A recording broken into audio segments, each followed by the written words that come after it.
எல்லோருக்கும் வணக்கம். எல்லாரும் எப்படி இருக்கீங்க? உங்களை மீண்டும் சந்திப்பதில் பெரும் மகிழ்ச்சி.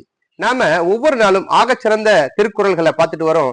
அதுல இன்னைக்கு நாம பார்க்கக்கூடிய திருக்குறள் ரொம்ப அற்புதங்க. அப்படி என்னங்க சொல்றாரு, வாங்க பார்க்கலாம். சொல்றாரு பாருங்க, கெடுவல்யான் என்பது அறிகதன் நெஞ்சம் நடு ஒருகி அல்ல செய்யின் அப்படின்னு சொல்றாரு. ரொம்ப அற்புதங்க. சொல்றாரு பாருங்க, ஒருத்தர் கெட்டு போறத முன்கூட்டியே தெரிஞ்சுக்கலாம். யாரால தெரிஞ்சுக்க முடியும்? அது அவரால் உணர முடியும் சொல்றாரு. எப்படி சார் உணர முடியும்? நடு நிலைமையை தவறி எவன் ஒருவன் சிந்திக்க தொடங்குகிறானோ அப்பவே அவன் அறிஞ்சிக்கலாம் நாம வாழ்க்கையில கெட்டு போக போறோம் அப்படின்னு.